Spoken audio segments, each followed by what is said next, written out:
Monsieur Sarawali, Oui, vous êtes un ancien de Tambacounda, oui, ancien dans la politique, ancien dans les mouvements de jeunesse, ancien dans les mouvements culturels. Vous êtes issu d'une famille royale, les Wali du Wuli. Vous êtes quelqu'un qui a une longue et riche expérience dans l'administration sénégalaise, dans la politique, en tant que député, en tant que conseiller municipal et conseiller régional, mais également en tant que conseiller dans différents ministères. Vous êtes aujourd'hui à la retraite, vous êtes installé à Dakar, mais vous n'êtes pas détaché de votre terroir Tambacounda, vous êtes toujours à Tambacounda. Aujourd'hui, nous avons l'honneur de vous recevoir à Actu Prime TV pour un peu puiser dans le savoir et la sagesse d'un homme comme vous.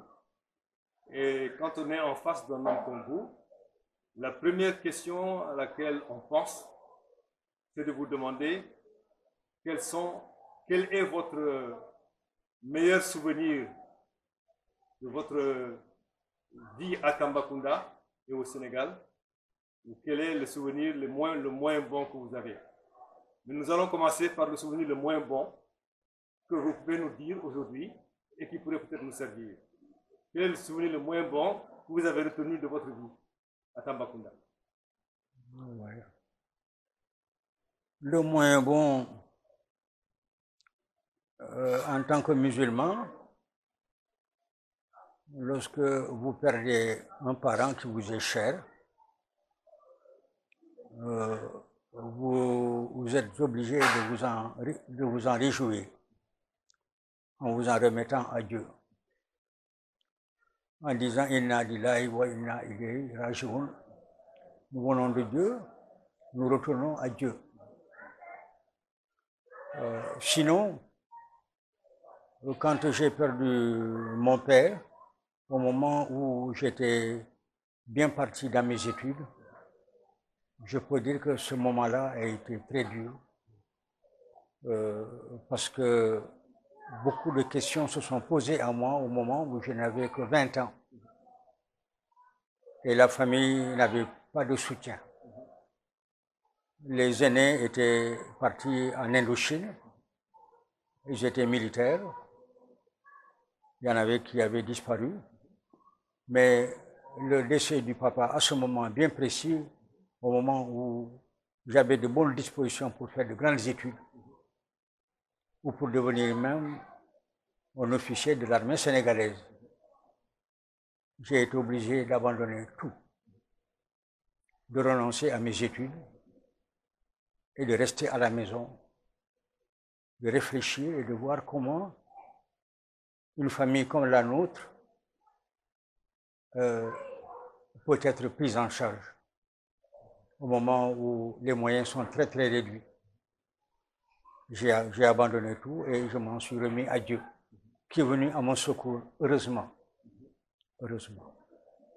Et ce que vous dites là de ce souvenir moins bon, c'est un souvenir plein de sagesse, de leçons que la jeunesse peut retenir en termes de sens de responsabilité, le sens élevé de la famille et de la foi en Dieu en tant que musulman.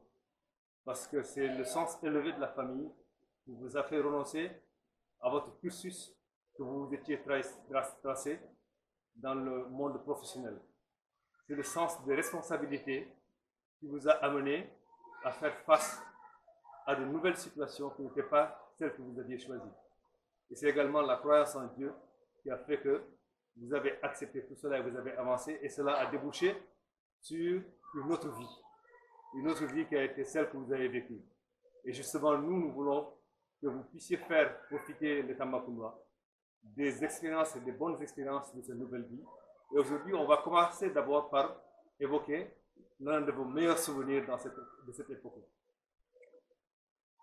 Le meilleur souvenir, je le tire d'un entretien que j'ai eu avec mon père quand je venais de terminer ma première année au collège de Thiès.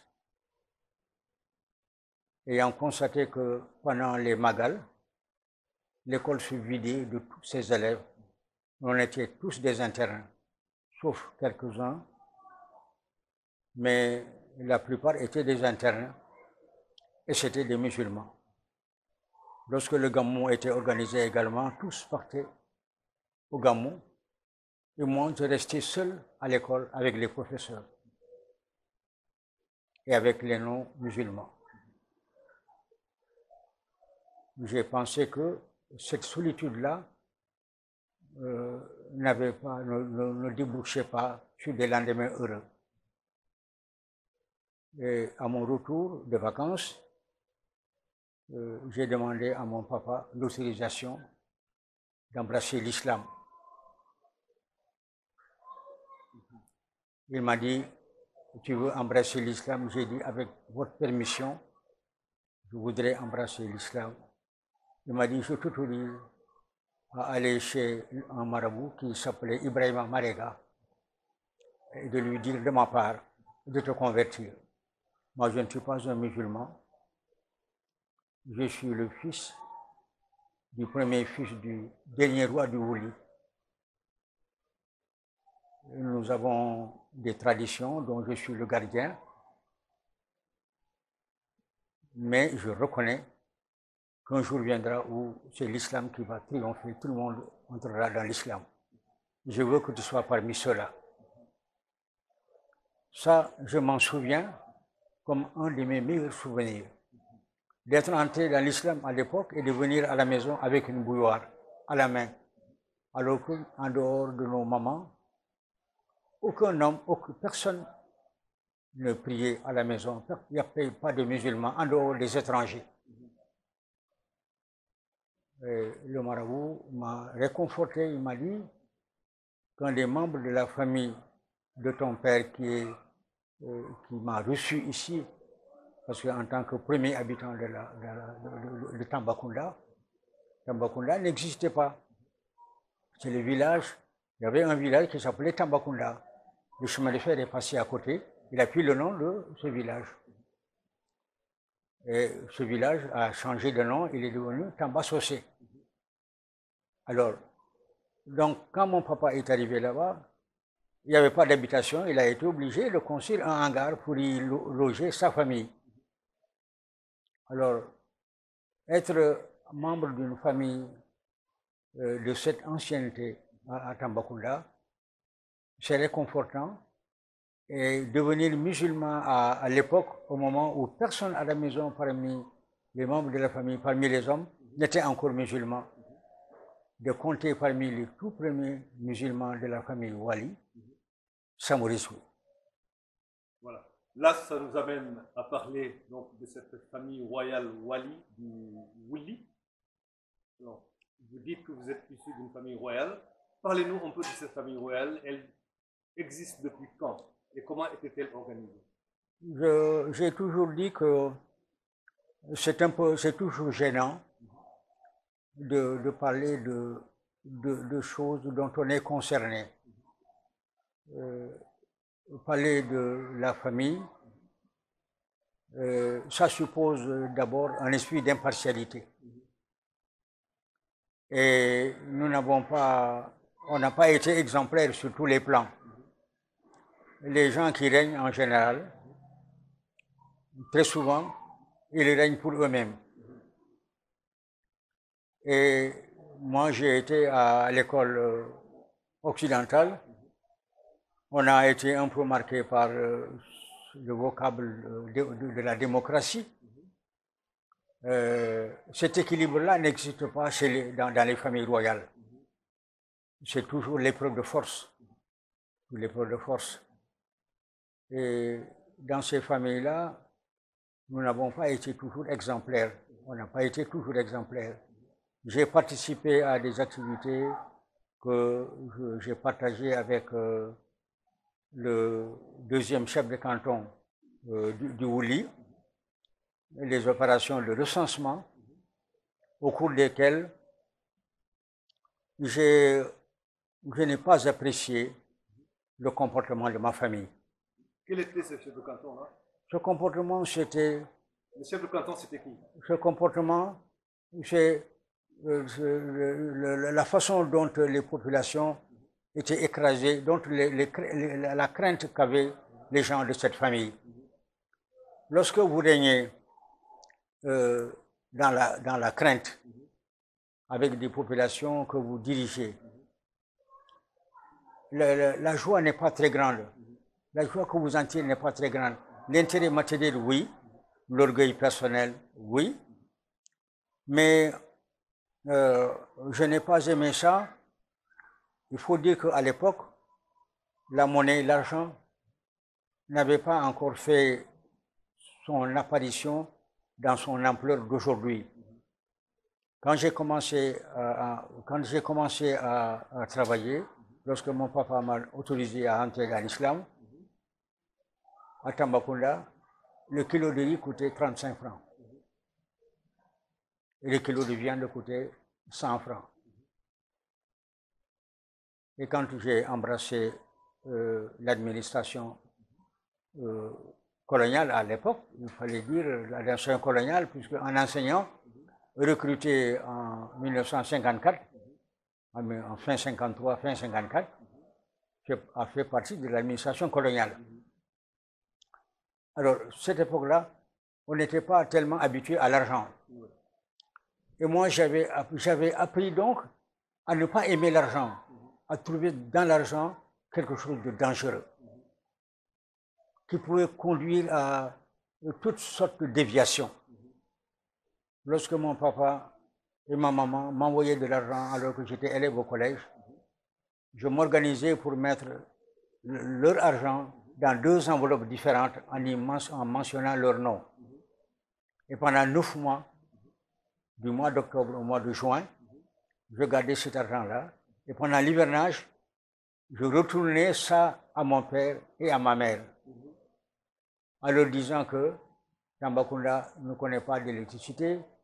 On prenait il n'y avait pas de bougie. On se chauffait avec de l'huile de vidange qui venait du chemin de fer. On mettait une mèche, un chiffon imbibé dans de l'huile de vidange dont un bout était allumé et ça qui permet de vous éclairer. Imaginez-vous, à l'époque, il n'y avait pas d'électricité. L'électricité viendra bien après. Et Tambacounda, il n'y avait qu'un seul quartier à l'époque. Moi, quand je commençais à travailler, il n'y avait qu'un seul quartier. Et aujourd'hui, Tambacounda fait à peu près 20 km de long sur au moins 20 km. Tambacounda est devenu très grand, une grande agglomération à cause de l'afflux des populations qui ont déserté la terre, qui ne cultivent plus et qui sont venues à Tambacounda, et des populations également qui sont venues d'ailleurs d'autres régions où la terre est moins fertile. La terre est moins fertile. Est-ce que vous pouvez nous parler un peu du Wouli, de sa fondation et de ses fondateurs? Les Mandingues qui habitent dans cette zone qu'on appelle le Wouli et le Nyani sont tous d'origine soudanaise. À l'époque, le Mali s'appelait le Soudan. Le Burkina Faso s'appelait la Haute-Volta. Et le chemin de fer, c'est en 1917 que le chemin de fer est terminé, et c'est en 1919 qu'il est devenu presque opérationnel. Donc, à partir de l'éclatement de l'Empire du Mali, des populations ont émigré d'est en ouest, vers des endroits beaucoup plus favorables pour la culture et pour l'élevage. Donc, j'ai parlé de 2 activités qui sont embrassées par des Mandingues et par des Peuls. Donc, les Mandingues et les Peuls sont venus presque en même temps. Les Peuls se sont installés dans des grands espaces où ils peuvent évoluer avec leurs animaux. Et les Mandingues se sont occupés dans les espaces où la terre est fertile, dans les endroits qui ne sont pas loin des plans d'eau. Et c'est ainsi que, avec la loi du nombre, les Mandingues ont créé les deux anciens royaumes dont on parle dans l'histoire, le royaume du Wuli et le royaume du Nyani. Le Wuli était tellement grand que lorsque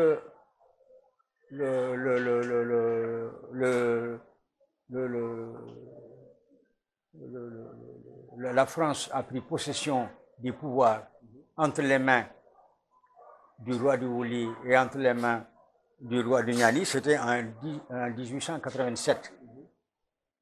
En 1887. Et ils ont matérialisé ça par un traité. Dans les archives, on peut trouver ce traité-là. Ce traité existe dans les archives. Et quand on parle de l'histoire, ce sont des choses comme un traité, qui est un écrit qui existe, qui date d'un passé très lointain, qui peut être incontestable. Mais en général, lorsque nous parlons de l'histoire, lorsqu'on est concerné soi-même par cette histoire-là, on est obligé de ne présenter que le beau côté. Donc ne vous étonnez pas que je ne parle pas des défauts de ma famille. Je ne peux pas parler des défauts de ma famille, des anciens rois, de ceux qui ont dirigé ce pays depuis la chute de l'Empire du Mali, depuis 1670. C'est en 1670 que l'Empire de Soundiata Keïta a chuté. Et c'est à ce moment-là que les Mandingues, qui avaient déjà un savoir-faire évident, se sont dispersés et, par ce savoir-faire, ils se sont imposés ailleurs. C'est le cas du Wuli, c'est le cas du Nyani. Donc, la famille à laquelle j'appartiens est une famille qui a connu beaucoup de conflits, des conflits internes. Et c'est pourquoi les principaux villages qui sont autour du roi sont composés presque des mêmes familles.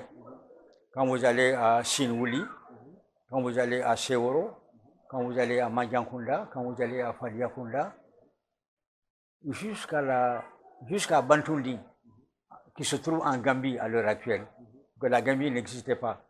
C'est le découpage, une entente entre la France et l'Angleterre qui a permis aux Anglais de prendre cette portion de terre, cette petite bande de terre, il y a à peu près 1,5 million ou 2 millions d'habitants à peu près, et d'en faire un État.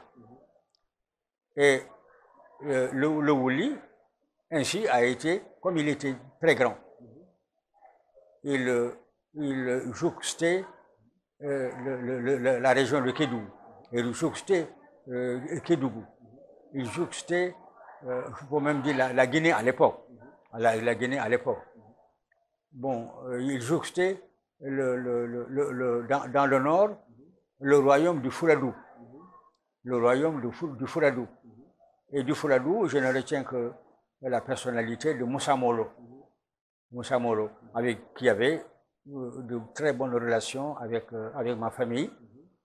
Je me souviens que Yakasara, mon homonyme, s'était rendu en visite de courtoisie. À l'époque, ça existait. Elle est en visite de courtoisie voir Moussa Molo. Et en guise de cadeau, il lui a emmené un esclave qui portait le nom de Wali. C'est de la diplomatie. Et il lui a dit, celui-là, son nom c'est Wali, mais il n'est plus un esclave. Il est libre et je te l'offre. Il pourra t'assister parce qu'il a un certain savoir-faire.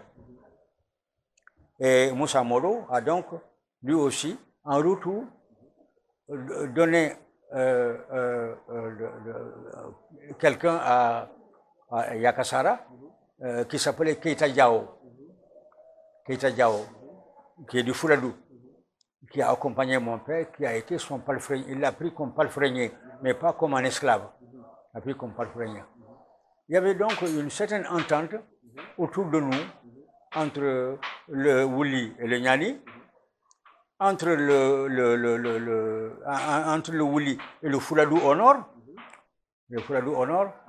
on n'avait pas de conflit apparent, on n'avait pas de, sauf des conflits pour des questions entre villages, pour les zones de culture, sauf des conflits entre paysans et éleveurs. Eh bien, nous avons donc eu de très très bonnes relations. Et c'est ainsi que le Wouli a été considéré comme étant trop grand pour la gouvernance d'une seule personne. Et ils ont coupé ça en 3 parties. La partie de la forêt vers le Dialakoto en allant vers Kédougou, ils ont appelé ça, qui s'appelait le Tanda. Le Tanda, où habitaient des marabouts dans un village qu'on appelait Damantan. Et c'est pourquoi, quand vous parlez du Tanda à Tambacounda, on dit Tanda Damantan. Tellement ce marabout était prestigieux, il avait de très grandes connaissances, il était respecté. Le Tanda Damantan a été confié à un ressortissant de Dionewar, qui s'appelait Mamadou Ndiaye. Mamadou Ndiaye, il est de Dionewar, les îles. Il vient des îles, c'est un Sérère. Mais à Dionewar, la particularité de Dionewar, c'est que les Sérères parlent le mandingue et les mandingues parlent le Sérère. C'est la particularité de Dionewar. C'est une île. Moi, j'ai été personnellement là-bas, j'ai visité Dionewar pour ma propre gouverne, pour un peu conforter mes recettes en matière d'histoire locale. J'ai été conduit là-bas par Modi Ndiaye, par le 2e chef de canton du Tanda. Et entre le Tanda et le Wouli, entre le Tanda et la capitale du Wouli, Sil-Wouli, il y avait une petite portion du territoire qui était habitée par des gens dont l'activité était le commerce, qui allaient acheter ailleurs des produits qu'ils venaient vendre dans la zone, parce que ce produit manque dans cette zone. Ça, c'était les premiers commerçants, les Signatés. Ils ont confié donc cette partie-là à la famille Signaté. On dit Signaté Djoula. Les Signaté Djoula, on appelle Signaté Djoula. Et quand on dit Signaté Djoula, ça veut dire simplement que leur activité principale, ce n'était pas la culture, ce n'était pas l'élevage, c'est les échanges, le commerce, l'économie.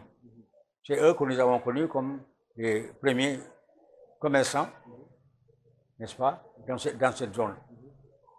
Et le reste, la portion du Wouli autour de la capitale du Wouli, Sini, a été laissée au roi du Wouli. Et on a procédé ainsi au premier découpage. Le colon a fait son premier découpage et il a appelé ces 3 portions-là, le Niani, le Wouli et le Neteboulou, ils ont appelé ça des cantons. Les cantons. Et le Niani également a été coupé en 2. La partie sud a été confiée à un certain Boukariba, qui est un Peul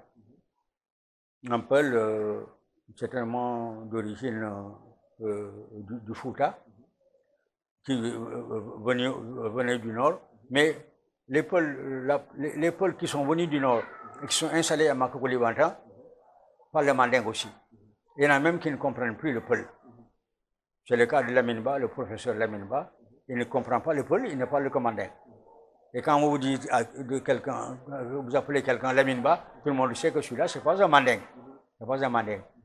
Et c'est ainsi que on a fait la part belle à cette famille-là, la famille de Boukariba. Il a été le premier chef de canton Peul. Il n'était pas mêlé à la gestion du pouvoir à l'époque, quand il y avait le roi du Niani. Il n'était pas mêlé à la gestion du pouvoir. Mais le colon a fait sciemment de telle sorte que le pouvoir qui était dévolu à l'ancien roi du Niani soit réduit en faveur de ceux qui n'étaient pas au pouvoir et qui étaient opprimés, on peut dire ça. On peut dire qu'ils étaient opprimés. Bon, et l'autre partie, la partie sud du Niani, ils l'ont appelé le Niani Kalonkodougou. À ça, les populations du Niani Kalonkodougou sont peuplées par des Mandins qu'on appelle les Kalonka.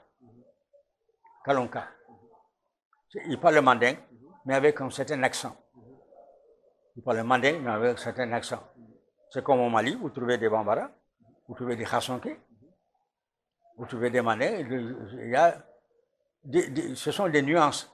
Mais le fond culturel est le même. Le fond culturel est le même. Vous voyez. Il y a aussi les Djaranké. Les Djaranké, eux, n'ont jamais été mêlés au pouvoir.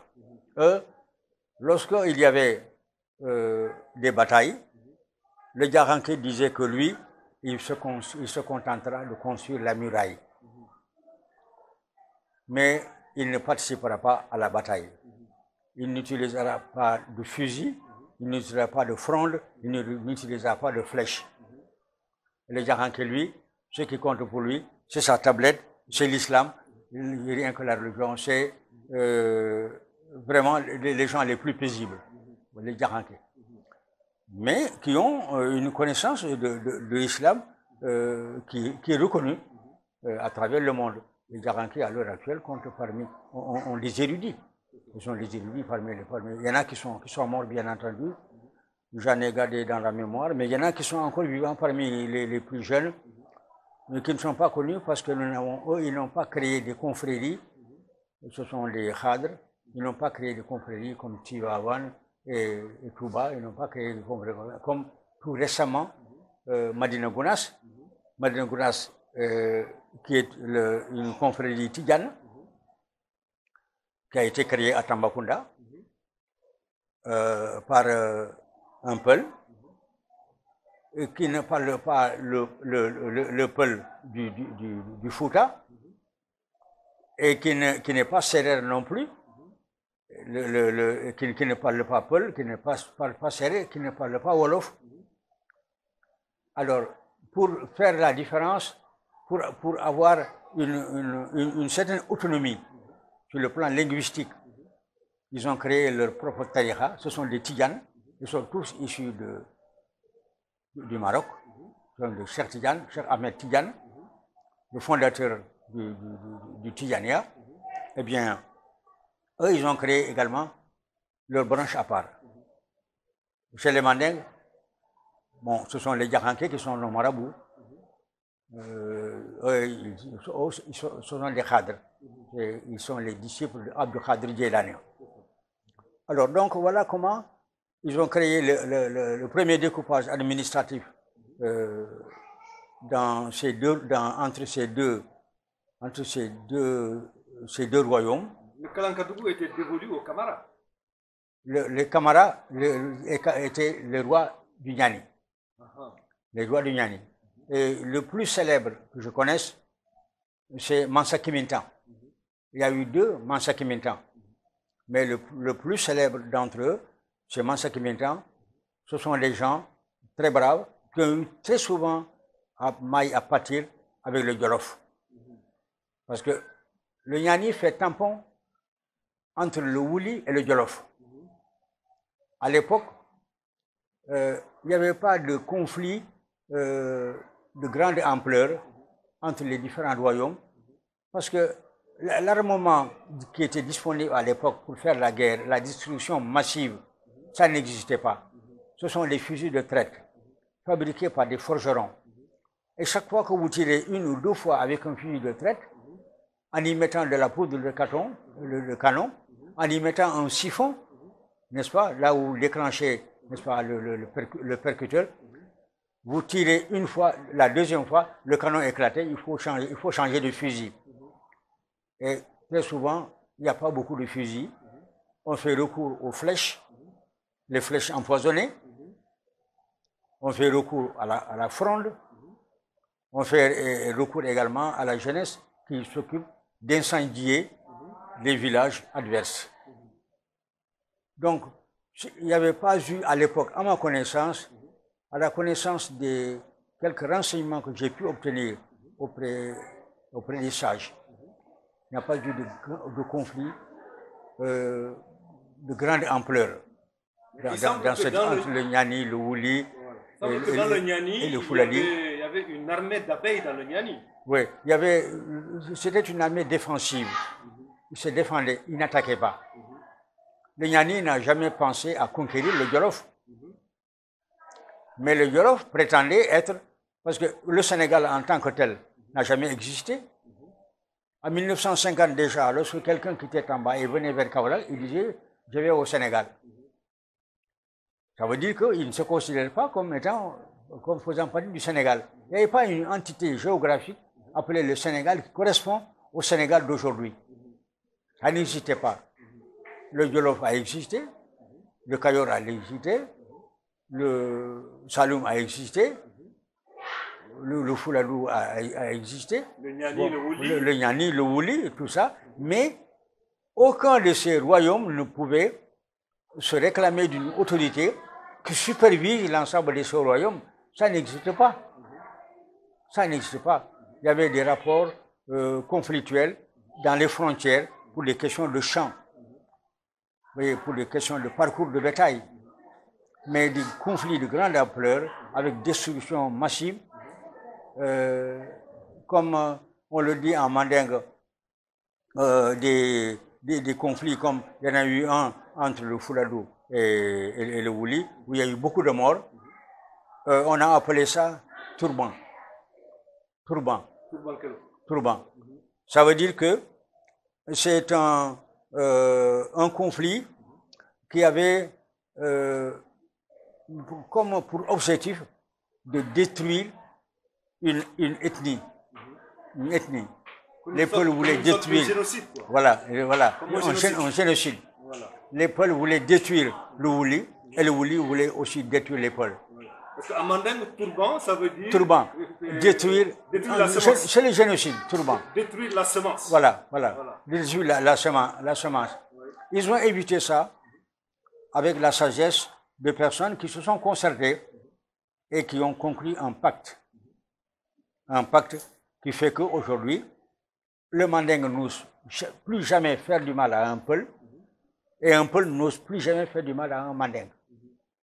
Et c'est ce qui a créé ce qu'on appelle aujourd'hui le Sanakouya. Le Sanakouya. Lorsque nous rencontrons un Peul, il rit, il sourit parce qu'il sait que nous avons conclu de nous respecter mutuellement. Le mandingue également rit simplement et se donne la main. Une fraternité donc qui est née d'un conflit dont personne ne voulait plus le retour. Personne ne voulait plus le retour de Jean Turban. Il y a eu ça.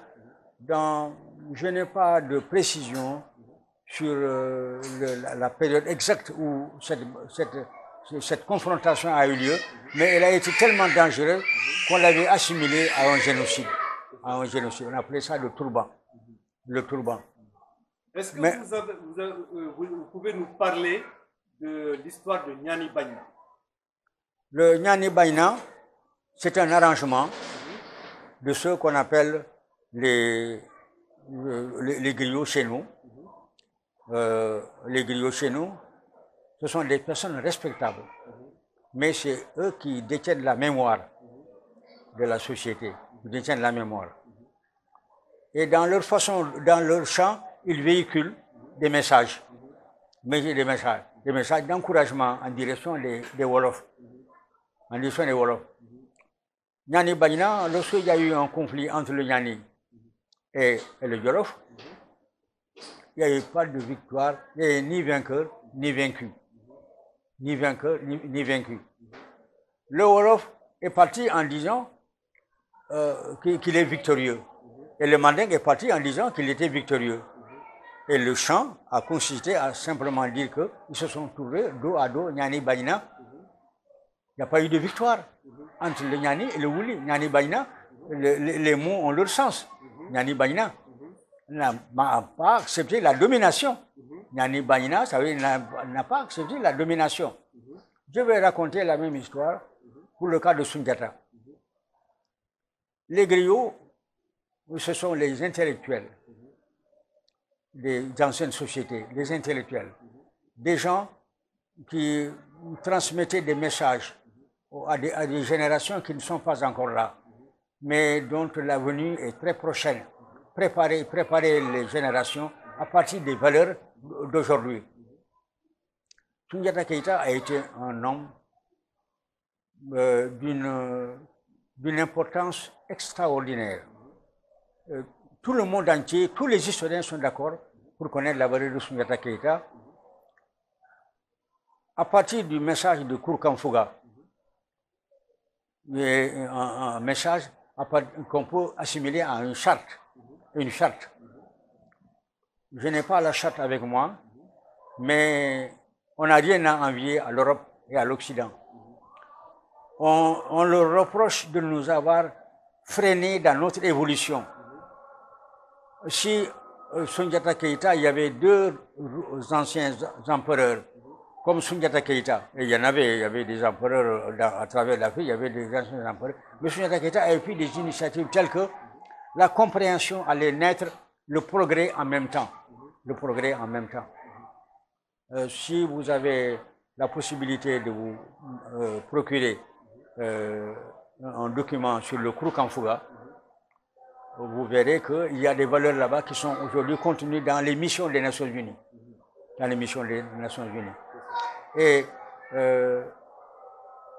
Mais entre eux, à l'intérieur même du Mali, il y avait des conflits parfois très violents. Et après la chute de l'Empire du Mali, Soundiata Keïta, bien entendu, a laissé un très bon souvenir à toute l'Afrique, à tout le monde entier. A laissé un très bon souvenir. Alors, nous réclamons de cette civilisation. Nous sommes venus de l'Est, voyez. Il y a eu des déformations dans le mandingue originel. Il y a eu des déformations. Notre accent n'est pas le même que l'accent du mandingue au Mali. C'est tout à fait différent. Mais les mots ont la même racine. Nous nous comprenons entre nous. Jusqu'au Burkina Faso. Le Burkina Faso s'appelait la Haute-Volta à l'époque. Et ce sont les révolutionnaires qui ont appelé, avec Thomas Sankara, quand il est arrivé, il a appelé ça le pays des hommes intègres, ça, le Burkina Faso. Le pays des hommes intègres. Et pour revaloriser, le colon a voulu écraser les sociétés anciennes en écrasant toutes les structures qui étaient là, toutes les autorités traditionnelles qui étaient là, en provoquant les premiers découpages, en créant les cantons et en essayant, en se faisant réparateur de tort. Ceux qui n'étaient pas au pouvoir ont pu avoir une parcelle de pouvoir à l'époque avec la création des cantons. Alors, chez les Wolofs, le chef de canton, le roi s'appelle Bour. Ceux qui sont devenus finalement les chefs de canton étaient chargés d'appliquer la politique du colon. Et les colons, il y avait les Allemands, les Allemands ont colonisé, les Anglais ont colonisé, les Espagnols, les Portugais ont colonisé, les Français ont colonisé. Les Français ce sont ceux-là qui ont colonisé le plus de pays africains, les Français. Et quand ils ont colonisé, ils ont imposé la langue. Ils ont créé des écoles. Ils ont appris aux gens à parler leur langue. Mais les gens n'ont pas oublié leur propre langue. Ils n'ont pas oublié la leur, ils ont parlé le français, mais ils parlent également leur propre langue. La lenteur d'ailleurs de l'évolution sur le plan intellectuel est due un peu à cette réticence à s'oublier soi-même. Les gens ne veulent pas s'oublier. Si on avait mis en valeur les langues nationales, certainement aujourd'hui, on aurait eu de très grands intellectuels dans ces langues. Vous rejoignez Cheikh Anta Diop. Donc, et c'est sur cette partie que nous allons suspendre la partie historique de notre entretien. Oui, absolument. C'est aliénant. C'est aliénant. Voilà. La colonisation a été une aliénation, une humiliation. Il a fait une humiliation. Et d'ailleurs, le rapport de force, la vie est un peu sous le coup de la violence. Vous voyez, c'est la violence. L'extermination des Juifs, c'est quoi? C'est l'intolérance. On a exterminé les Juifs, pourquoi? Parce que, bon, ce sont les non-Juifs qui ont exterminé les Juifs. Et quand on vous raconte l'histoire de l'Holocauste, vous êtes ahuri. Mais la colonisation également, c'est la même chose. La bravoure de Cheikh Anta, qui fait aujourd'hui la fierté du Mouride, est due au fait que il a eu la sagesse de suivre la même démarche que Mahatma Gandhi, la non-violence. L'adversaire, c'est le colon, c'est le Touab, c'est le Français. Il est plus fort, il est armé. Et il n'est pas venu pour faire du bien, il est venu pour détruire toutes les valeurs qui sont en place. Et Cheikh Anta, le Cheikh Ahmadou Bamba, était conscient de représenter une valeur. Il était conscient, sur le plan mystique. Il avait déjà le pressentiment d'avoir touché à quelque chose. Et son indifférence vis-à-vis des colons a été tellement choquante pour lui imposer le respect, ils l'ont envoyé en exil au Gabon. Pour lui imposer le respect. Ils l'ont fait souffrir. Mais il a été très sage, il n'a pas fait comme Samori Touré. Il a demandé à ses hommes de ne pas répondre à la provocation. Il n'est pas soumis, mais il ne se bat pas. Il ne se bat pas. Ce qui fait la valeur du mouridisme à l'heure actuelle. Cette non-violence-là. Cette non-violence. S'il y a des mourides qui sont violents, ils l'ont emprunté au temps moderne. Au temps moderne. Mais ce n'est pas le message de Serigne Touba. Serigne Touba est un homme pacifique. Un homme pacifique. Voilà. Ouais, Monsieur Sawar Wali, nous allons revenir maintenant à Tambacounda. Voilà.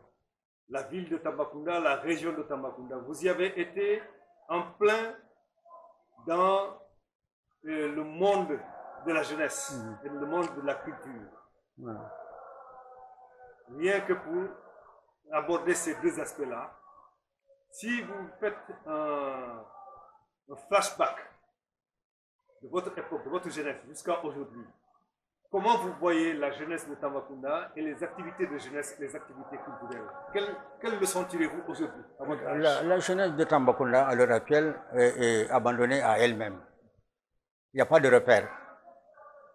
Il n'y a pas de repère. D'abord, pour qu'il y ait des repères, il faut d'abord qu'il y ait des guides, des dirigeants, des modèles. Des modèles. Et il faut également qu'il y ait une organisation sur place qui permette aux gens de se parler entre eux et de se faire confiance. Il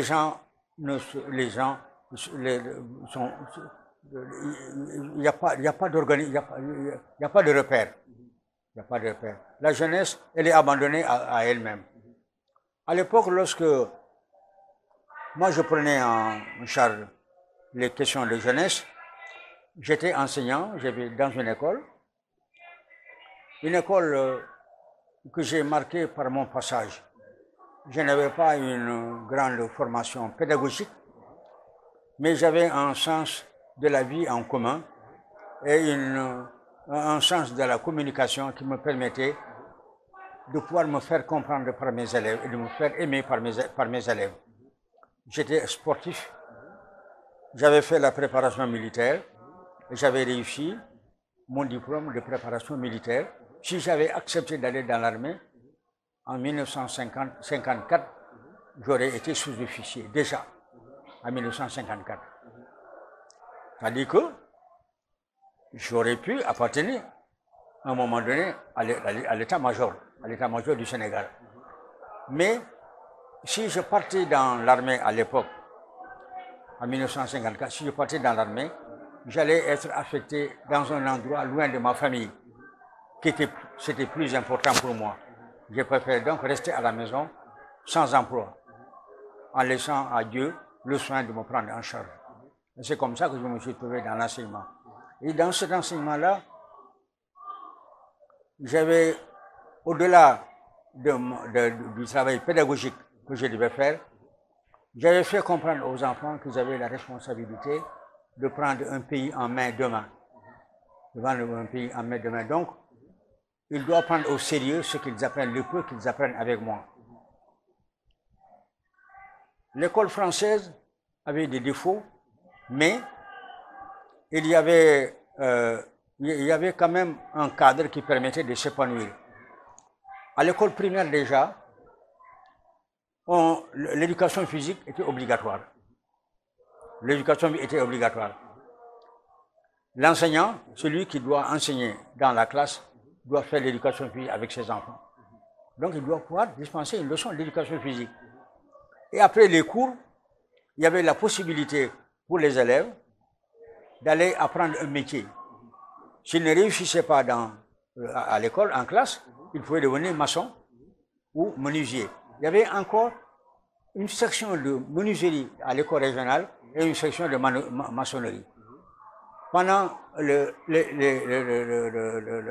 soir, après la descente, vous pouviez choisir entre aller à la menuiserie, on vous apprend à scier, on vous apprend à monter des planches, on vous apprend à raboter.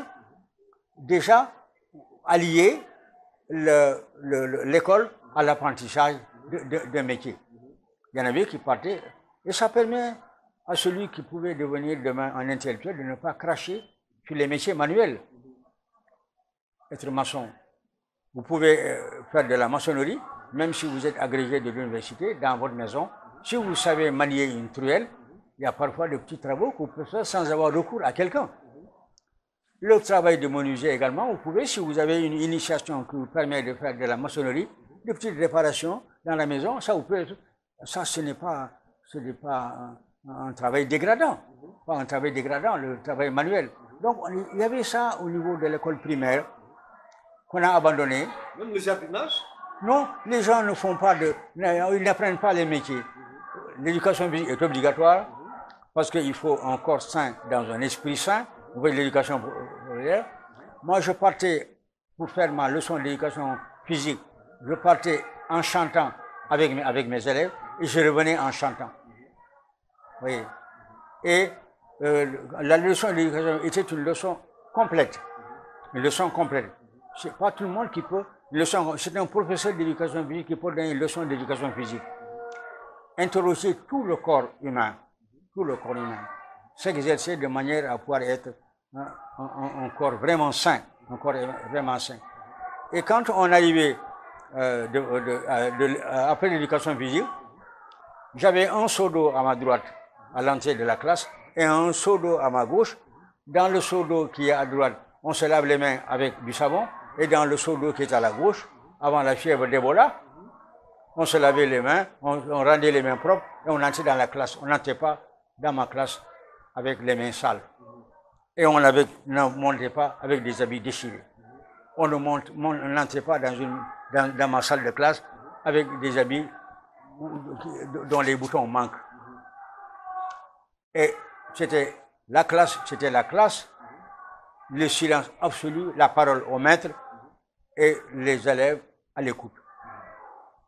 J'avais même initié un cahier de texte libre, permettre aux enfants de pouvoir écrire selon leur propre pensée, voyez, de pouvoir écrire des choses comme font les écrivains, avoir une idée, écrire sur un événement qui s'est passé dans la rue, un événement auquel ils ont assisté, voyez, et ce cahier qu'on appelait le cahier de texte libre. Chacun était libre d'écrire ce qu'il voulait dans ce cahier-là. Je n'ai pas conservé ce cahier, mais il y avait des textes là-bas qui étaient merveilleux. Des enfants qui déjà, au CM2, des enfants qui déjà parlaient une langue presque sans faute. Presque sans faute. Vous êtes à l'origine de la création de la maison des jeunes de Tambacounda. Parlez-nous un peu de cette maison des jeunes. C'est le gouverneur Babakarba qui avait compris que il y avait un enseignant qui faisait beaucoup d'activités en la personne de moi-même.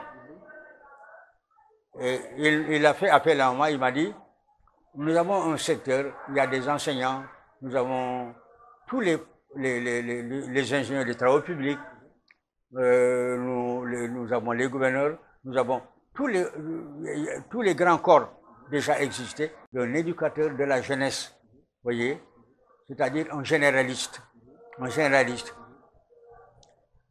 ça n'existait pas, qui sache allier les activités physiques avec les activités intellectuelles.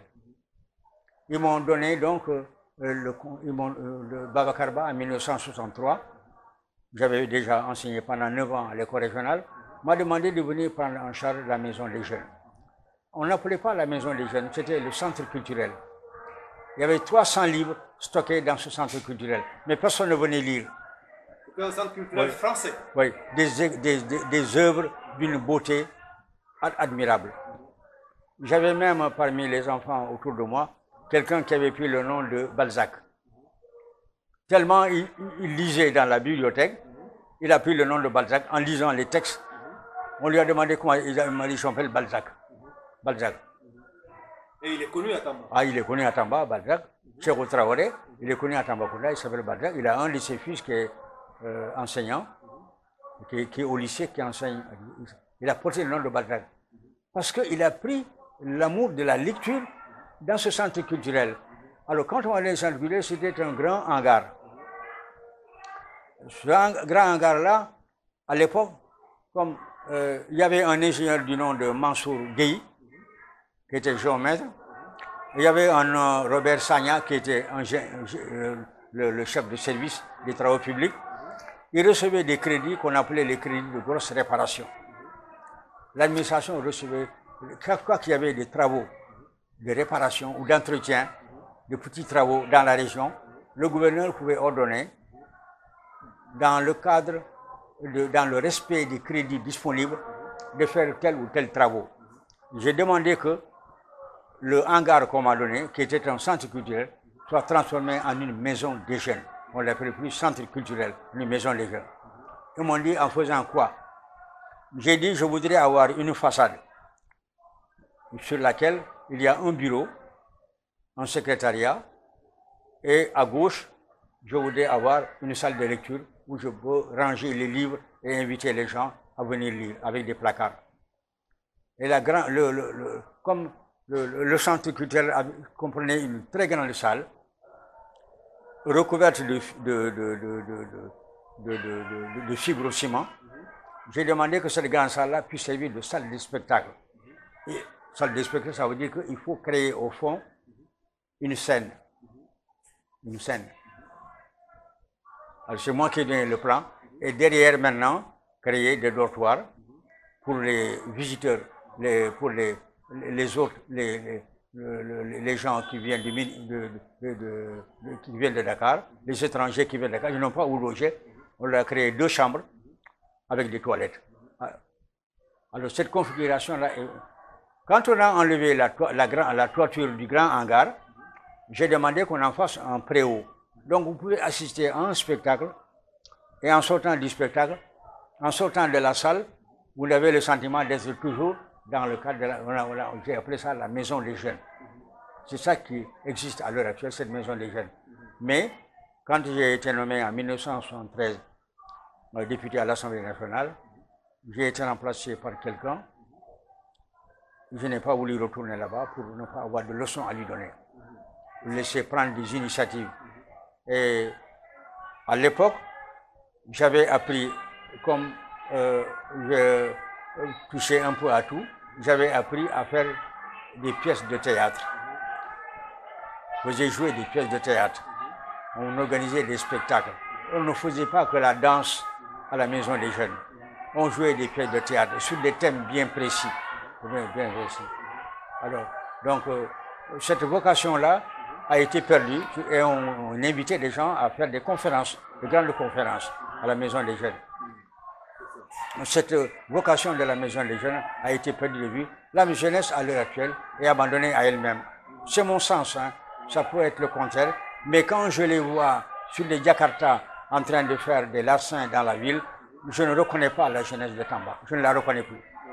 Ouais. Et cette maison des jeunes a été un peu le curseur, hein, l'élément catalyseur de l'activité sportive et culturelle et artistique dans la région de Tambacounda, avec la création des troupes qui rivalisaient de créativité au point que les semaines de la jeunesse ont produit beaucoup d'artistes qui ont maintenant de notoriété internationale et puis de grands sportifs également. Quels sont vos souvenirs de J'ai bénéficié de délégations, j'ai participé à l'accompagnement de délégations de jeunes Sénégalais à l'étranger.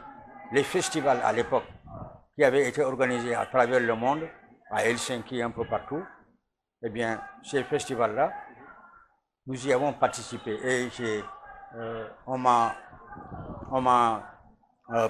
permis de prendre parmi les jeunes de Tambacounda des éléments qui ont fait partie des délégations qui sont partis avec nous dans les différents festivals.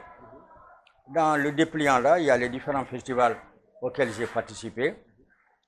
Il y a eu même un festival d'Afrique à Bamako.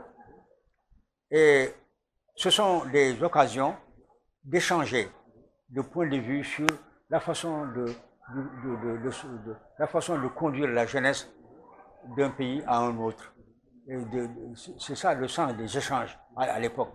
Ces échanges-là ont disparu, il n'y a plus d'échanges. Les festivals, on n'organise plus des festivals. Les jeunes ne se rencontrent plus. Ils ne se rencontrent plus. Et ils ne font pas d'échanges. Et quelque chose semble avoir pris le pas sur un peu toutes ces activités culturelles, les activités désintéressées. Oui, c'est ça le désintéressement. Se former pour soi-même, pour le plaisir d'être un homme, d'appartenir à une société à laquelle on contribue d'une façon ou d'une autre, sans attendre quoi que ce soit. Aujourd'hui, les gens veulent tout vendre, monnayer tout, même le travail que nous faisons, en dehors du salaire que nous recevons. Il y en a qui demandent encore plus. Aujourd'hui, les gens ne veulent plus rien faire sans avoir un salaire. Oui. Et quand ils ont le salaire, l'utilisation qu'ils en font, voyez, les embarrasse. Quand on a un salaire dans la vie, qu'est-ce qu'on doit faire de ce salaire-là? Les gens, ils ne pensent qu'au plaisir. Mais il n'y a pas que des plaisirs dans la vie. Il y a des actions désintéressées qu'on peut conduire dans la vie. Et aujourd'hui, cette course vers l'enrichissement, chaque recette de l'argent a fait que personne ne reconnaît plus personne. Les liens de parenté se sont relâchés. Les liens sur le plan culturel, le respect qui est dû au maître à l'époque n'existe plus. Le maître peut rencontrer son élève dans la rue, l'un est indifférent vis-à-vis de l'autre. Il ne se regarde même pas. Et quand l'école est fermée, la classe est abandonnée à elle-même, ce sont les moutons qui viennent passer la nuit là-bas, avec les chèvres. Non, l'école est une maison sacrée. Quand on voit l'état actuel de certaines écoles, on a le sentiment que quelque chose est tombé, quelque chose est tombé sur notre tête.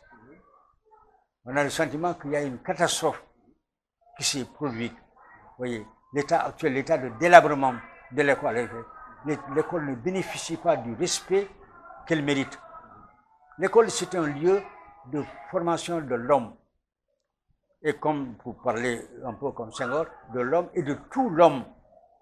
Pas de l'homme qui cherche de l'argent tout le temps, cherche de l'argent, vous voyez, qui vend tout et qui vend même des choses qui ne servent absolument à rien du tout, mais de l'homme qui cherche à se rendre utile à la société, à faire avancer la société. Mais quel est celui qui a cette ambition-là aujourd'hui? C'est du chacun pour soi et Dieu pour tous. Et pour occuper la place de l'autre, il faut le calomnier. Personne ne reconnaît plus volontiers la valeur de l'autre. Alors que le mérite, quelqu'un qui a du mérite doit être respecté de tous. Les gens, on se demande où est passée cette notion-là. On ne respecte pas ceux qui ont le mérite. À l'époque, lorsqu'on parlait, nous parlait de Cheikh Anta, on ne peut pas le comparer à un dieu, mais c'était quelqu'un de génial. Tout le monde voulait ressembler à Cheikh Anta Diop. Tout le monde voulait ressembler à Cheikh Anta Diop. Que pouvez-vous dire aujourd'hui à la jeunesse de Tambacounda afin qu'elle puisse se ressaisir? Il faut que d'abord le comportement, il faut que le comportement change. Il faut qu'ils s'ensuivent dans des activités qui forment l'homme. L'homme est tout l'homme. L'homme sur le plan moral. Sur le plan moral est plus important que l'homme sur le plan matériel. Vous pouvez être un ouvrier. Moi, j'avais un menuisier qui était responsable de la troupe théâtrale que j'avais créée à la Maison des Jeunes. Mais il avait des qualités, il connaissait les traditions, il connaissait les chants qui ont une certaine signification. Il connaissait également les danses soussou, les danses bambara, les danses peul, eh bien, les danses wolof, il connaissait tout ça. Donc, j'ai utilisé les services d'un homme comme ça qui m'a permis d'encadrer une troupe à la Maison des Jeunes et d'avoir comme interlocuteur le Théâtre National Daniel Sorano. Lorsque le directeur du Théâtre National Daniel Sorano était de passage à Tambacounda, il se référait à moi pour le recrutement de ses cadres. Et c'est ainsi que moi, je lui ai proposé de prendre parmi son personnel technique, musical, un homme comme Banassissoro. Banassissoro qui était joué à la Kora.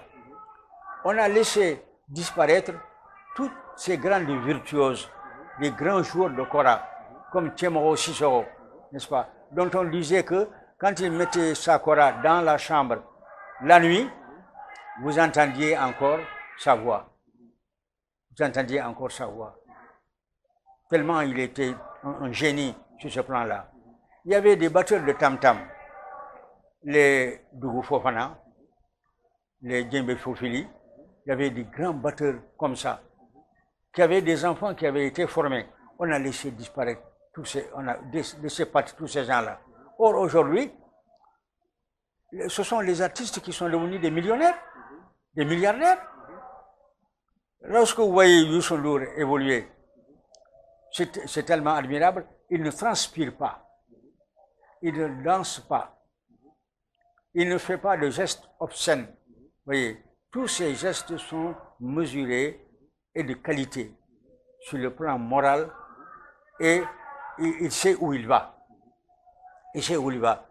Tandis que d'autres qui font de l'imitation, n'est-ce pas, se tressent les cheveux, se mettent des boucles d'oreilles, mais Youssou Ndour ne tresse pas les cheveux, il ne met pas de boucles d'oreilles.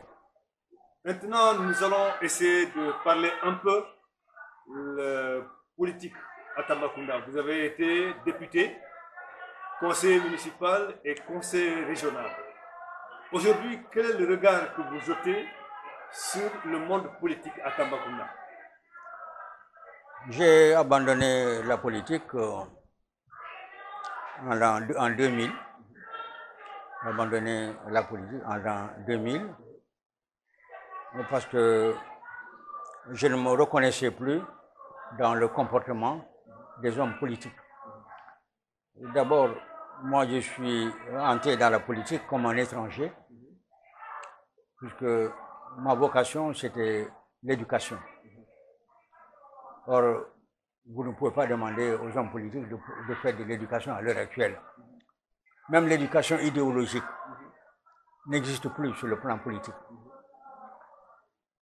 Il faut qu'un parti politique qui a un idéal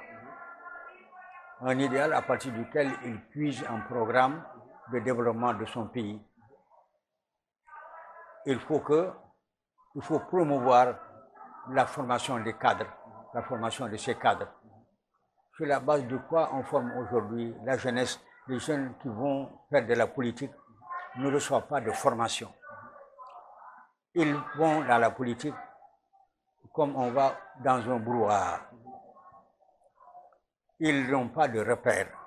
Le seul repère, c'est je suis le plus proche du patron qui a la bourse, qui détient la bourse, qui a l'argent, qui distribue l'argent, être le plus proche de lui, quelle que soit ma valeur.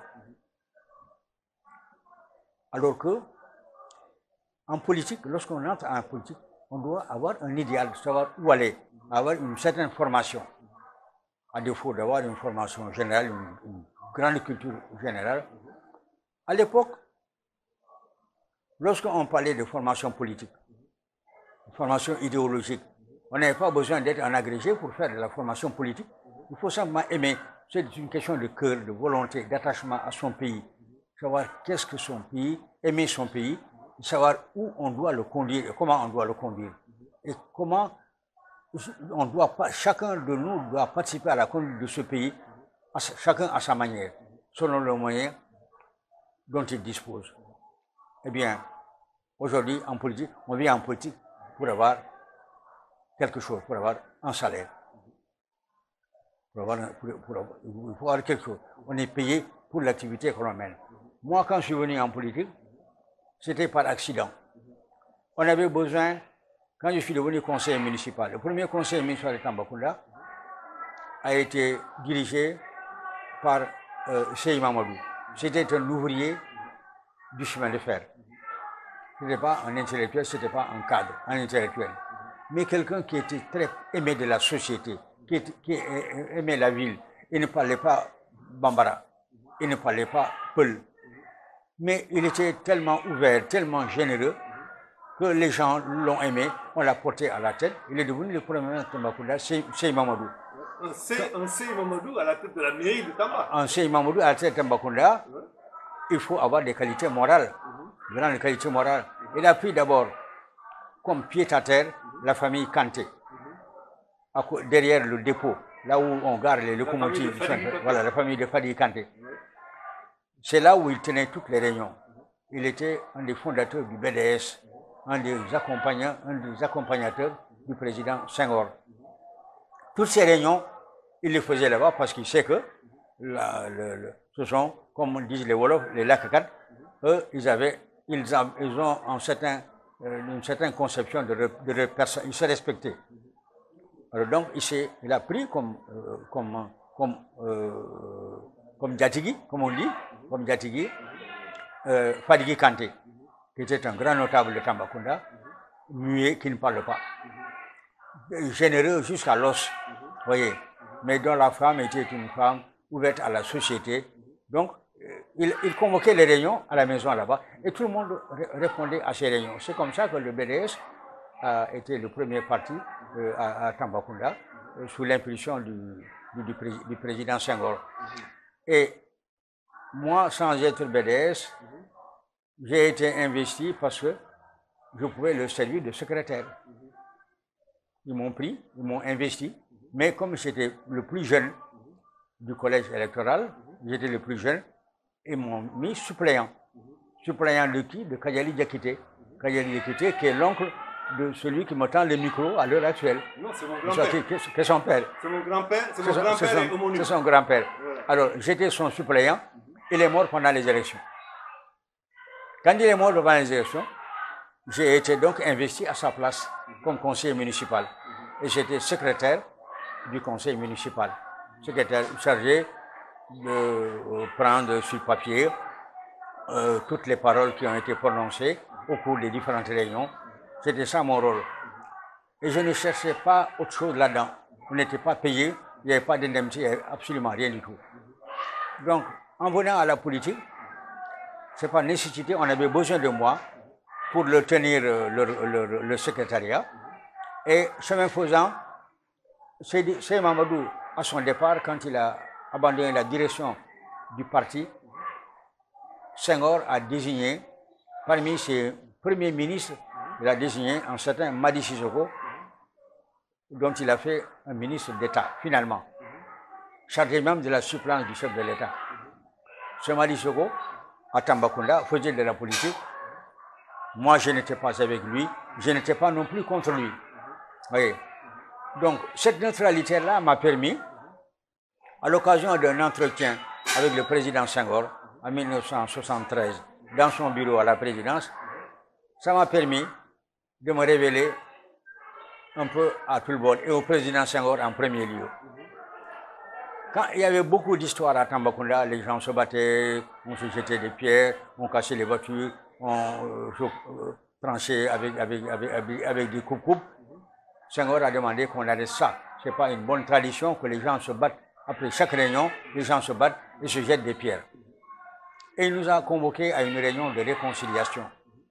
Mais d'abord, il nous a pris, nous qui étions opposés, ceux qui n'étaient pas avec Madi Sissoko, je faisais partie de ceux-là, on m'a envoyé donc à cet entretien avec le président Senghor.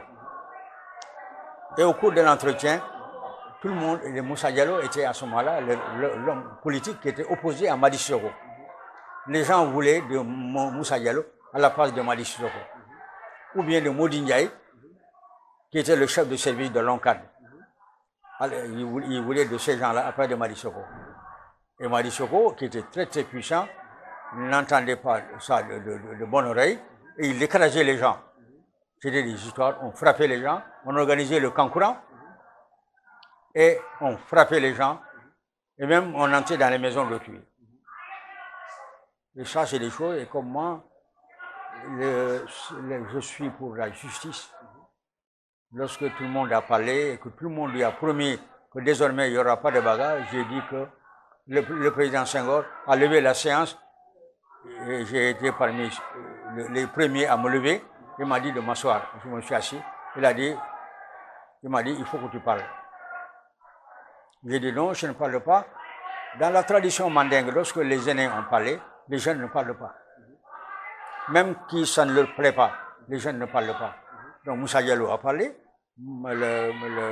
Lassana Malo Diallo a parlé, Modi Ndiaye a parlé, le commissaire politique a parlé, Thiam Gaïndé. J'ai dit non. J'ai dit moi je n'ai rien à dire. Et il m'a dit non, il faut que tu parles. J'ai dit ah oui, vous voulez que je parle? J'ai dit président, vous voulez que je parle, je vais parler. Par respect pour votre rang. Les problèmes de Tambacounda ne relèvent pas de la responsabilité de Madi Sissoko. Il ne s'est pas nommé ministre d'État. Madi Sissoko était un commis au bureau militaire de Tambacounda. Moi, j'étais un enseignant. Modi Ndiaye était directeur de l'ONCAD. Donc, Moussa Diallo, en tant qu'instituteur et directeur d'école, chacun de nous pouvait se prévaloir du même mérite. Mais c'est lui qui a eu la chance d'être nommé à ce poste-là. Mais il faut être à Tamba pour voir comment il conduit les hommes, comme on conduit les animaux. Il est brutal, il est méchant. Il est entouré de gens qui sont comme des chiens de garde. Il frappe les gens, ils insultent. Il ne respecte ni les hommes, ni les femmes, ni les enfants. Alors, il y a des gens qui peuvent supporter ça, mais il y en a qui ne supportent pas. Et nous, dans notre tradition en mandingue, lorsque vous êtes humilié, vous avez envie de demander la mort à la place. On n'aime pas l'humiliation. Le responsable aujourd'hui qui aurait dû être là, qui devait être interrogé sur le conflit de Tambacounda, c'est Madi Sissoko. Mais à défaut de le convoquer, de le faire parler, nous donnons la responsabilité du conflit de Tambacounda au président Senghor, celui qui nous a donné quelqu'un qui n'est pas un conducteur d'homme. Il ne sait pas se faire aimer. Alors, il crée la peur partout. Il effraie les gens par la violence qu'il veut s'imposer. Et ça ne marche pas. S'il y a quelqu'un à Tambacounda qui ne vous aime pas, ce n'est pas à cause de vous-même, mais c'est à cause de votre représentant, qui n'est pas un conducteur d'homme. Il m'a dit ah oui, j'ai dit oui. Il m'a dit bon, si tu n'avais pas parlé, ça ça contraste avec tout ce qui a été dit jusqu'à présent, ce que vous venez de déclarer. Alors ça a frappé le président qu'avec courtoisie, un jeune, le plus jeune d'entre nous, de la délégation, et puis lui tenir des propos comme ça. La sûreté lui avait déjà dit que Madi était un homme brutal et que c'est lui qui créait les problèmes, c'est lui qui frappait les gens. Et le problème de Tambacounda, ce n'est pas la population qui n'aime pas le président Senghor, mais c'est Madi Sissoko qui fait que les gens n'aiment pas le président Senghor à cause de la brutalité de son représentant. La sûreté avait déjà dit ça dans ce rapport. Bon, dans la causerie, personne n'a pu lui dire ça. Mais moi, je lui ai dit, parce que je suis désintéressé, je ne cherche pas à avoir quelque chose en plus. Le président Senghor, dans la nuit, a téléphoné au Jean Collin pour lui dire qu'il a besoin de moi à l'Assemblée nationale. Comme dans les élections de 1973, il a droit à 10 postes de député à l'Assemblée nationale. Il me donne un poste à moi, intuitif, personnel. Alors, mais Jean Collin devait voir comment nous présenter ça dans une délégation qui n'était pas, qui était conduite par Moussa Diallo, avec un aîné comme Modi Ndiaye. Et il a dit, bon, donnez-moi un nom, Senghor vous donne un poste pour les prochaines élections, et celui-là, il sera député, eh bien, sur la liste nationale. J'ai dit au ministre de l'Intérieur, mettez le nom de Moussa Diallo. Il a pris son crayon, il a mis Moussa Diallo. On a voulu se réunir, il a dit non, non, bon, si le président n'est pas d'accord sur le nom de Moussa Diallo, qu'est-ce qu'il faut retenir? Moussa Diallo a chuchoté, il a dit, eh, le président peut ne pas être d'accord. Il a dit, oui, le président peut ne pas être d'accord, c'est pour lui. Il a 10 postes, il donne à qui il veut. À ses parents, à ses amis, à des gens auxquels il fait confiance. Alors Moussa Diallo a reniflé, il a senti quelque chose. Il a dit, mettez le nom de Sarawali. Il n'a pas dit Mourinho, il n'a pas dit Lassana Maloudia, il a dit mettez le nom de Sarawali. C'est comme ça que je me suis retrouvé à l'Assemblée nationale, homme politique, par la force des choses. Je n'ai pas cherché à être député à l'Assemblée, je n'ai pas cherché. Et quand je suis arrivé là-bas, ils m'ont confié à l'Assemblée nationale la commission jeunesse et sport à l'Assemblée nationale. J'étais président de commission. Je n'ai jamais rien demandé. Et quand mon mandat est terminé, ils m'ont retenu là-bas comme conseiller technique de Abdul Aziz Ndaw. Ils m'ont retenu. À ce moment-là, j'étais devenu ancien député. J'avais organisé une association, l'association des anciens députés du Sénégal, pour que les anciens députés au moins puissent se retrouver un jour. Vous voyez. Alors, et c'est comme ça que moi, je suis arrivé à la politique.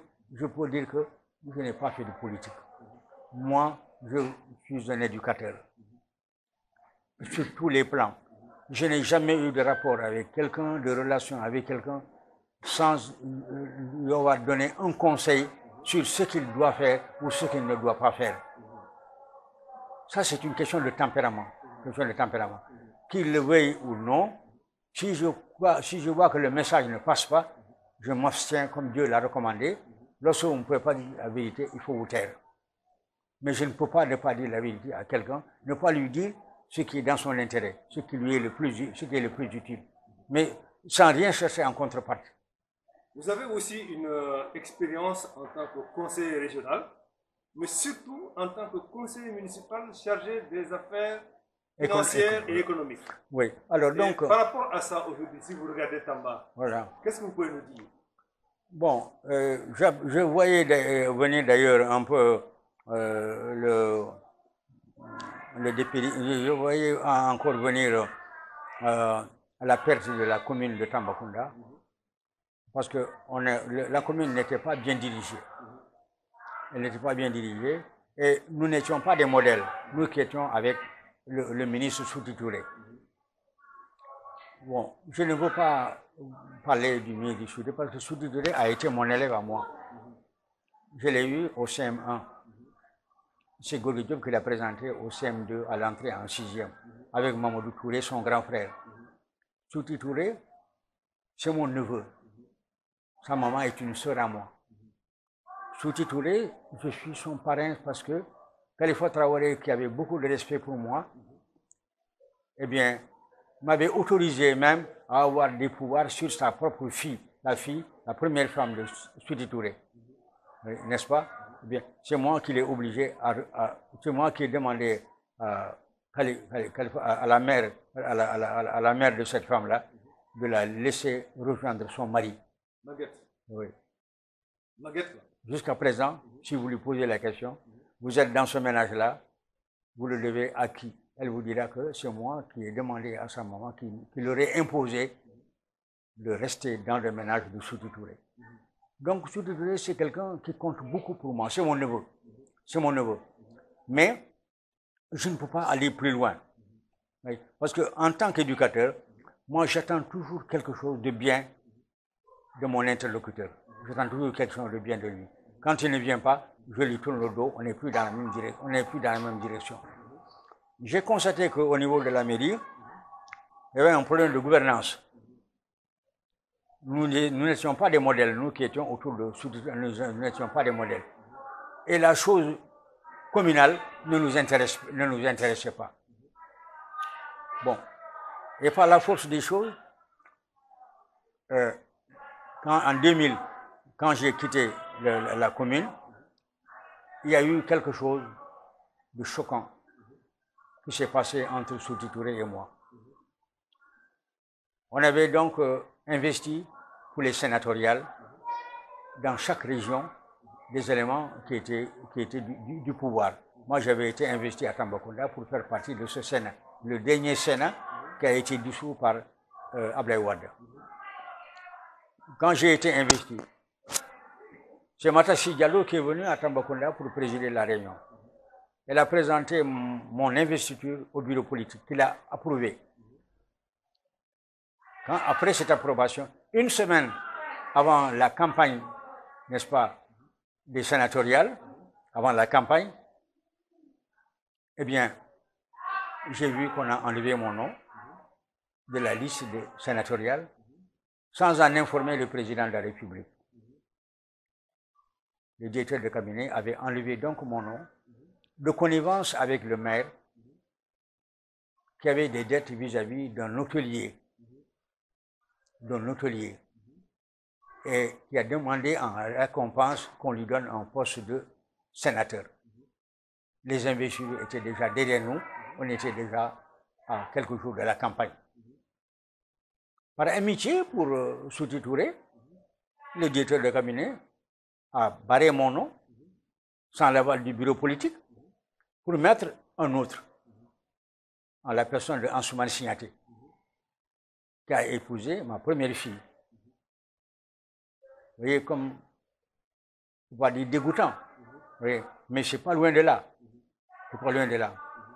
J'ai compris que un ancien élève qui manifeste tant de mépris à l'égard de son maître, vous voyez, et pour des questions matérielles, avec cet homme-là, il faut rompre définitivement. Et en rompant avec lui, j'abandonne mes fonctions de conseiller municipal, adjoint au maire, chargé des questions financières et économiques.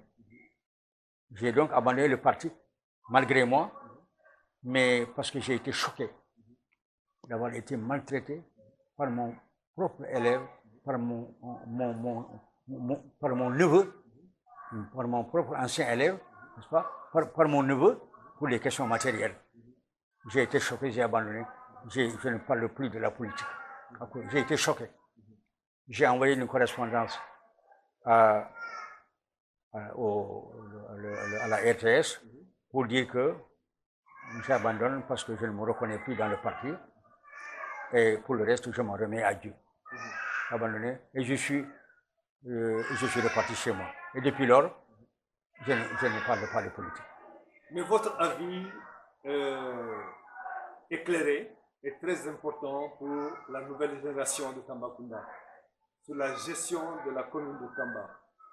Est-ce que vous pouvez nous dessiner le profil du maire idéal pour Tambacounda? Il faut être un homme désintéressé. Pour conduire les hommes, il faut être un homme désintéressé. Parce que vous avez déjà la confiance des hommes, ce qui est déjà une richesse. Ça n'a pas de... on ne peut pas évoluer ça. Que les gens vous fassent confiance, vous mettent en avant. C'est tout l'ordre du monde qu'on vous a donné. Au-delà de cela maintenant, ne pas se mettre à vendre des terrains, n'est-ce pas, à vendre du matériel appartenant à la commune, à détourner des fonds qui ont été affectés à la mairie pour le développement de la commune. Ce désintéressement-là, ça va être difficile à trouver. Il faut un homme qui soit désintéressé, qui puisse voir les choses de cette façon-là. Il faut le désintéresser. Et ce profil-là, ça n'existe pas. Ce sont des hommes d'affaires qui s'intéressent à la politique, ou des gens qu'on a pris dans le tas. Actuellement, le ministre des Forces armées, qui a été ministre d'abord de la Justice, avant d'être ministre des Forces armées, eh bien, c'était un homme qui ne faisait même pas de politique, qui était là, qui a vécu, un homme, comme disent les Anglais, un self-made man, qui s'est fait lui-même, n'est-ce pas? Il est arrivé, il a réussi dans la vie sans le concours de personne. C'est un self-made man. aussi, il n'avait pas d'activité politique. Il n'a pas de surface électorale au niveau de la ville. Il n'avait pas de lien avec la société, avec la base. Mais par la force des choses, avec les responsabilités qu'on lui a données et la possibilité pour quelqu'un de trouver quelque chose auprès de lui, tout cela fait que, eh bien, il est en train de se forger une image politique, mais ce n'est pas un homme politique. Sidiki Kaba n'est pas un homme politique. C'est le fils d'un grand notable de Tambacounda. Parce que le père de Sidiki Kaba a participé à la vulgarisation de l'arachide dans la région. Les premières semences d'arachide qu'on a envoyées à Tambacounda, à mon papa, c'est au père de Sidiki Kaba que mon papa les a confiées, et au père de Sonkorou Kamara. Et à Madinokura, ils ont expérimenté les premières semences en recrutant les premiers producteurs d'arachide dans le Wouli, dans le Nyani, dans le Neteboulou, dans le Bundu méridional et le Bundu septentrional.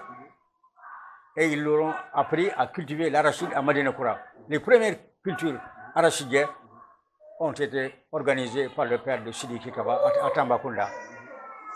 Et après la récolte, on a donné à chacun des jeunes cultivateurs des semences en leur demandant d'aller faire la même chose dans son village.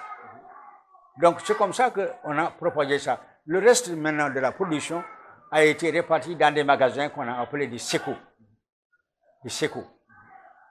Et ceux qui veulent accéder à la culture, qui veulent faire la culture, ils venaient au SECO, on leur prêtait 100 kilos d'arachide, qu'ils décortiquaient, ils allaient cultiver, et ils vendaient le produit. À l'époque, il n'y avait pas d'argent à Tambacounda. Il n'y avait pas d'argent, c'est l'arachide qui a été le vecteur qui a produit l'argent. C'est par l'arachide que c'est arrivé. Autrefois, c'était le troc, les échanges. Tu as des moutons, moi j'ai une boucle d'oreille, je te demande de me donner 4 ou 5 moutons, moi je te donne une boucle d'oreille. C'est comme ça que l'on vivait à l'époque. Il n'y avait pas d'argent à l'époque. Mais avec l'arachide, ils ont créé la monnaie. L'argent est arrivé à ce moment-là. Et ce n'était pas tellement ouvert à l'argent à l'époque.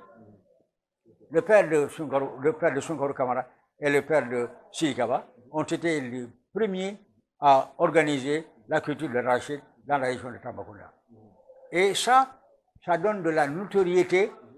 Bien entendu, peu de gens ne se souviennent de ça maintenant. Dans les villages, il n'y a plus de jeunes.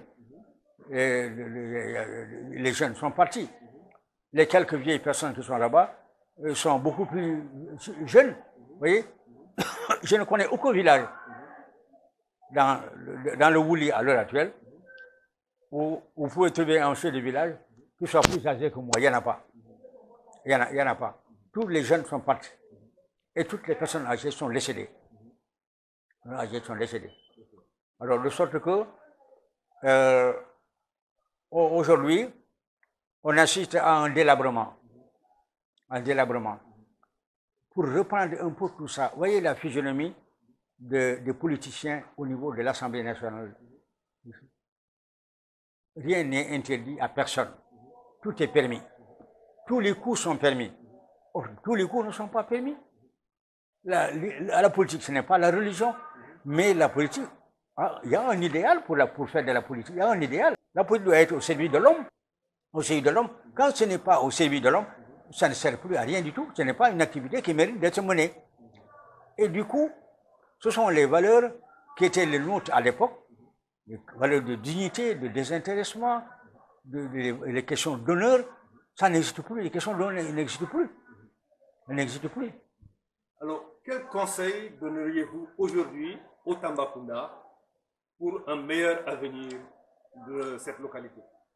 Il faut que Dieu dote Tambacounda d'un dirigeant qui soit désintéressé. Or, le désintéressement, à l'heure actuelle, pour être désintéressé, il faut d'abord avoir les moyens de pouvoir être désintéressé. La vie est devenue trop matérielle. Si vous voulez manger du pain, il faut avoir de l'argent. Si vous voulez manger de la carotte, il faut de l'argent. Si vous voulez manger du riz, il faut avoir de l'argent. Tout, il faut de l'argent. Mais, dans une certaine mesure, celui qui peut se procurer un peu tout ça, sans faire de scandale, sans faire quelque chose qui choque les gens, sans entrer, sans faire du tort à qui que ce soit. Il faut que nous arrivions à trouver un homme qui soit capable de respecter l'intérêt général. Si nous ne trouvons pas quelqu'un qui soit capable de l'intérêt général, et ce qui suppose un oubli de soi-même. Pour défendre l'intérêt général, il faut s'oublier soi-même. Au point que, eh bien, un jour, s'il y avait quelque chose à se partager, il y ait quelqu'un qui vous dise, mais tout le monde a reçu quelque chose, sauf vous. Quand on en arrivera là, lorsque, eh bien, dans la société, on constatera que celui qui est en train de servir les gens, et en oubliant de se servir lui-même, à ce moment-là, on aura un bon dirigeant. Mais il nous faut arriver à un homme comme ça. Mais est-ce que la société, dans son état actuel, comporte des éléments capables de vous laisser faire ça? Il y a toujours quelqu'un qui vous dira que non, je ne peux pas faire ça. Même quand vous voulez faire du bien, il y a toujours quelqu'un qui vous dira non, il ne faut pas faire ça. Ce n'est pas dans leur intérêt, parce que leur intérêt matériel, c'est de mettre quelque chose dans la poche. C'est d'amener quelque chose à la maison. Vous voyez, or cette maison-là, elle n'est que provisoire. Et cette poche-là, elle peut se déchirer. Et la poche, elle a un certain contenu qu'on ne peut pas dépasser. Si vous mettez plus dans la poche que la poche ne peut en contenir, ça provoque un scandale. Il nous faut trouver des gens désintéressés. Et c'est un mot que je jette en l'air qui ne sert plus à rien du tout puisque personne n'y croit. Désintéressement, personne n'y croit. Même le marabout ne fait plus, vous voyez, sauf, j'ai du respect pour les grandes confréries, sauf nos responsables, nos marabouts, nos grands marabouts, le désintéressement n'existe plus. Chacun doit tirer quelque chose du fruit de son travail. N'existe plus.